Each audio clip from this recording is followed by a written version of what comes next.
Hello दोस्तों, मेरा नाम है अमित कुमार और मैं स्वागत करता हूं आपकी 1/2 सीरीज में। दोस्तों, जैसा आप सभी को पता है कि हमारी 1/2 सीरीज चल रही है अग्निवीर के एग्जाम को पॉइंट करते हुए, जिसमें आपको एक दिन में 2 इंपोर्टेंट टॉपिक दिए जाएंगे। तो आइए शुरू करते हैं आज का मैथ का टॉपिक, लाभ और हानि, प्रॉफिट एंड लॉस। इसको आप बोलेंगे क्या?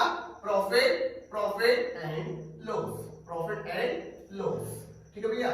भाई आपको मैं इतना बारीकी से कॉन्सेप्ट समझा दूंगा प्रॉफिट एंड लॉस का कि आपका जो अग्निवीर में सवाल आने वाला है ना, आप उसको करके आएंगे, भरोसा रखिए और बने रहिए इस एजुकेशन पर। देखते हैं भैया, आपका एक बात मुझे बताइए, क्या आपको कुछ नाम पता है? जैसे बोलो आपको क्रय मूल्य,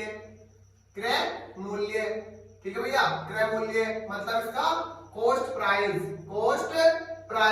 कभी कोई मैंने देखा है कि बच्चों को सवाल करना शुरू कर दिया और बच्चों को पता नहीं चल रहा कॉस्ट प्राइस का मतलब क्या है ना, या क्रय मूल्य का मतलब क्या है। ये होता है भैया आपको क्या? सीपी।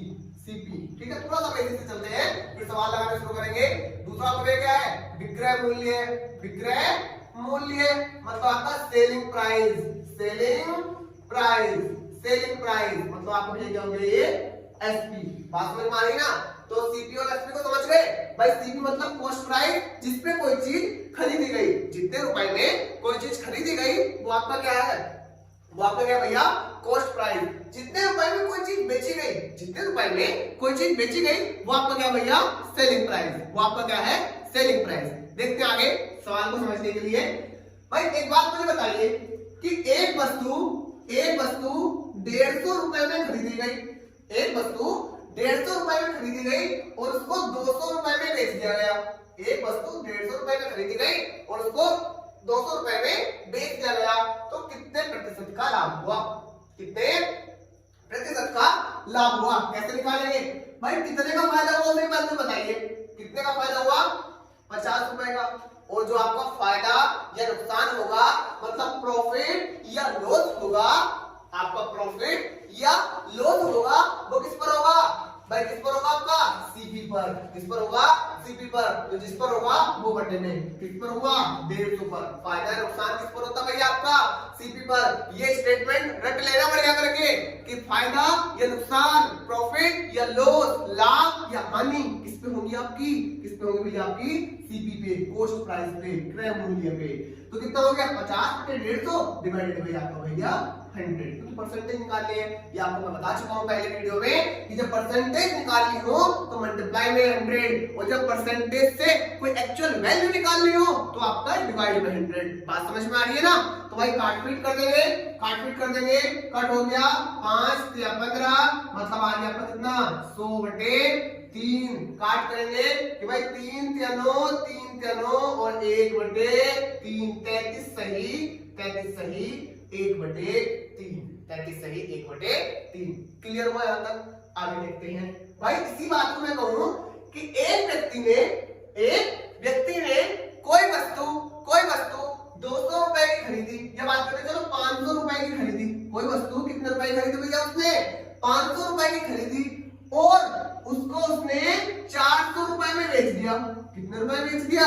400 रुपए में। बस इतना ध्यान रखना मेरे भाई कि आपकी कैलकुलेशन तो थोड़ी हार्ड आ सकती है एग्जाम के अंदर, आपकी जो डिजिट होंगी थोड़ी हार्ड हो सकती हैं, लेकिन इतना विश्वास रखना अपने भाई पर कि आप अगर ये कॉन्सेप्ट सारे के सारे समझ के चले जाएंगे प्रॉफिट एंड लॉस के, तो आप सवाल वहां पे बनाएंगे, वहां पे आप सवाल बैठ के कर पाएंगे। भैया कह रहा है कि एक व्यक्ति ने 500 रुपए में कोई चीज खरीदी और 400 रुपए में कोई चीज बेच दी। क्या करना है हमें? कितने का अंतर आया? 100 रुपए का अंतर आया भैया। किस पर? सीपी पर। किस पर आया? सीपी पर। और कितने में खरीदी थी उसने? 500 रुपए में खरीदी थी, है ना? 500 में खरीद के 400 में बेच दी, मतलब ये सीपी था और ये क्या था आपका? एसपी। 500 में खरीद कर 400 में बेच दी। कितने पर? 500 पर। और मल्टीप्लाई में भैया आपका क्या है? 100। तो लगाना है पूरी परसेंटेज निकालनी है। 00 से 00 कट गया, क्या आ गया आपके पास भाई? कितना आ गया आपके पास भाई? 100/5। 100/5, 5 से काट लेंगे, 5 दूनी 10, मतलब आपका भैया कितने प्रतिशत? 20%। कितने प्रतिशत आपका भैया? 20%। क्या दोनों ही बातें आपको समझ में आ गई कि प्रॉफिट कैसे निकालते हैं और लॉस कैसे निकालते हैं? ये हमने आपको बताया प्रॉफिट, और ये क्या है आपका लॉस, ये परसेंटेज लगा लेंगे, वो क्या है आपका लॉस। जब चीजें कम में खरीद कर ज्यादा में बेची जाए तो प्रॉफिट कैसे निकालेंगे, और जब चीजें ज्यादा में खरीद कर कम में बेची जाए तो लॉस कैसे निकालेंगे। आपका एक सीधा सा सवाल तो यही होगा, है ना। बस क्या करेगा वो डिजिट थोड़ी सी हार्ड दे देगा, 375 में खरीदी 750 में बेच दी, इस तरह से कुछ आपके डिजिट हार्ड हो सकती है। आगे देखते हैं भैया कि दूसरे तरीके के क्वेश्चन आपसे कैसे पहले पूछे गए और कैसे पूछे जाने की संभावनाएं की जा रही हैं। ठीक है भैया, आगे देखते हैं। भाई सवाल आपका पूछा जाए कि ए ने बी को कोई वस्तु ए ने बी को कोई वस्तु है ना भैया, ए ने बी को कोई वस्तु 10% के लाभ पर बेची, 10% के लाभ पर बेची। फिर सवाल में आगे जोड़ दे कि भाई लाभ पर बेची। फिर आगे सवाल में जोड़ दे कि बी ने सी को इसी वस्तु को 30% के लाभ पर बेचा। कितने प्रतिशत के लाभ पर बेचा, 30% के लाभ पर। आगे सवाल में जोड़ दे कि भैया सी ने डी को इसे 10% की हानि पर बेचा, 10% की हानि पर बेचा। तो बताइए कि भाई डी को क्या हुआ, लाभ हुआ या हानि, लाभ हुआ या हानि। या फिर आखिर में बात करें लास्ट में आपका क्या हुआ कि भाई सी को डी को बेचने में क्या हुआ, लाभ हुआ या हानि हुई। सॉरी सी की बात करेंगे ना, सी को क्या हुआ, लाभ हुआ या हानि हुई, है ना। सी को लास्ट में जब सी ने डी को बेचा तो उसमें लास्ट में क्या चीज आई निकल के, फायदा हुआ या टोटल नुकसान हुआ, टोटल क्या। चलिए इस सवाल को देखते हैं कि आप कैसे करेंगे, है ना भैया।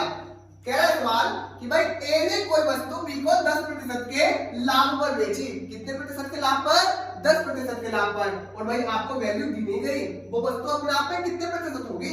आप बस मुझे इतना बता दो कि वो वस्तु अपने आप में कितने प्रतिशत होगी, 100% होगी ना। कल आपको बता चुका हूं कि हर एक वस्तु अपने आप में कितने प्रतिशत होती है भैया, हर एक चीज अपने आप में 100% होती है। सवाल कह रहा है कि 10% के लाभ पर बेची गई, 10% के लाभ पर बेची गई, मतलब कितनी हो गई वो 110 हो गई ना।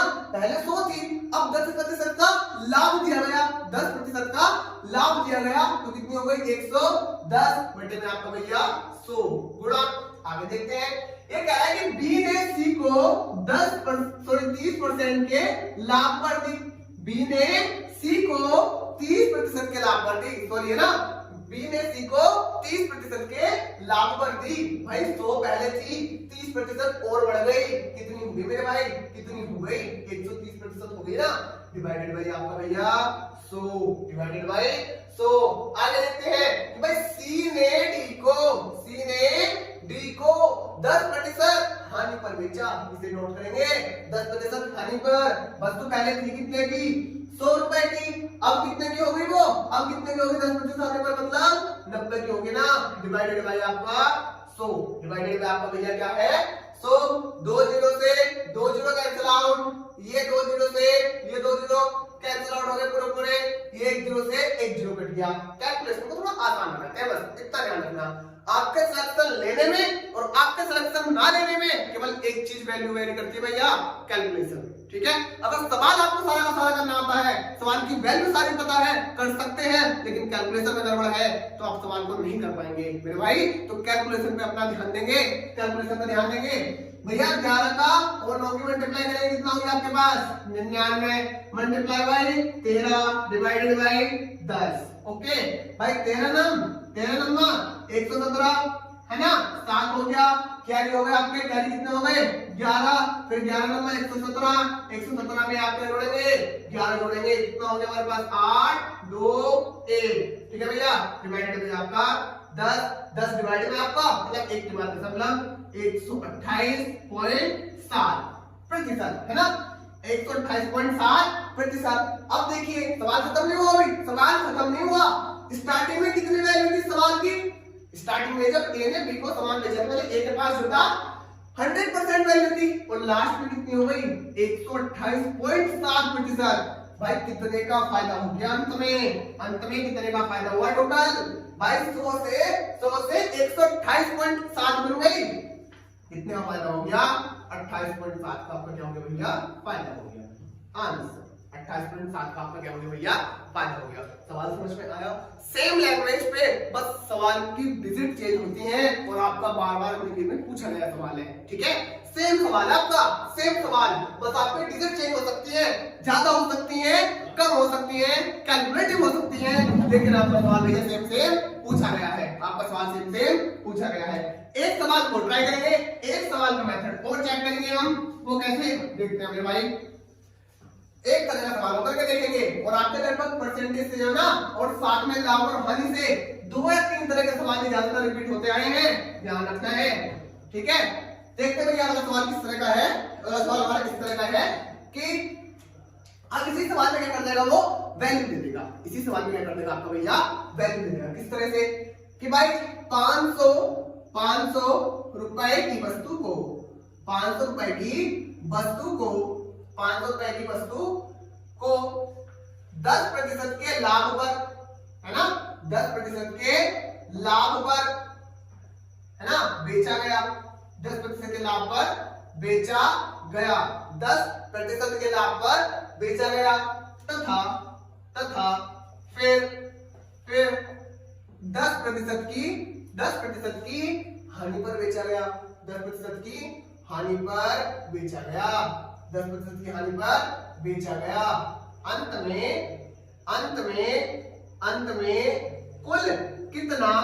कुल कितना लाभ या हानि हुई। सवाल समझ में आ गया भैया कि भाई 500 रुपए की वस्तु है, उसको 10% के लाभ पर बेचा गया, फिर 10% की हानि पर बेचा गया, तो अंत में आपका लाभ हुआ या हानि हुई, और यह कितने का लाभ हुआ और कितने की हानि हुई। सवाल को देखेंगे भैया, आपकी मैं कह रहा हूं बार बार आपकी डिजिट चेंज हो सकती है अगर मिलकर किसी न किसी शिफ्ट में इस तरह का सवाल आपसे पूछा जाना है, ध्यान रखना है, इस तरह का सवाल आपका पूछा जाता है लाभ और हानि से। आगे देखते हैं सवाल को कैसे करना है हमें। कितने वैल्यू थी सवाल की? 500 रुपए। कितने रुपए? 500 रुपए, ठीक है? ये कह रहा है 10% के लाभ पर, 10% के लाभ पर, मतलब कितना? 110 हो गया। 10% का लाभ है तो 100 में जोड़ देंगे, लाभ है तो 100 में जोड़ देंगे हम। 110 बटे 100 गुणा में आपका भैया क्या कह रहा है? चाहिए अब कह रहा है 10% की हानि पर। क्या कह रहा है आपका ये? 10% की हानि पर कह रहा है, तो 100 में से 10 को घटा देंगे। लाभ में तो हमें 100 में से जोड़ना है और हानि पर हमें 100 में से घटाना है। याद रहेगा ना? याद रहेगा ना? तो भाई कितना हो गया हमारे पास? 90 बटे 100। 90 बटे 100। चलिए चेक करते हैं आपके सवाल को।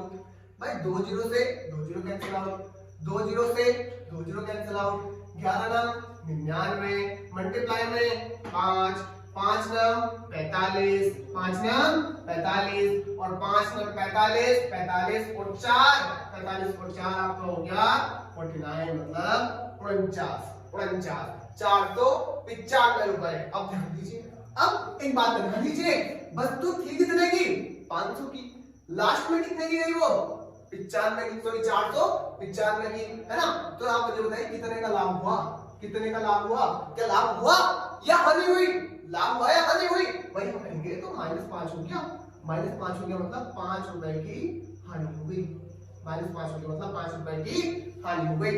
उम्मीद करता हूं कि भाई दोनों के दोनों कॉन्सेप्ट आपको समझ में आए होंगे।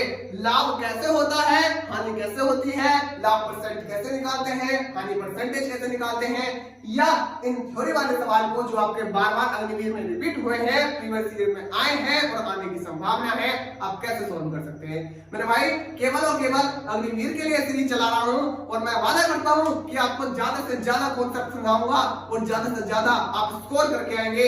बस आप एक जुड़ के देखिए तो सही, आप एक बार जुड़ के देखिए तो सही।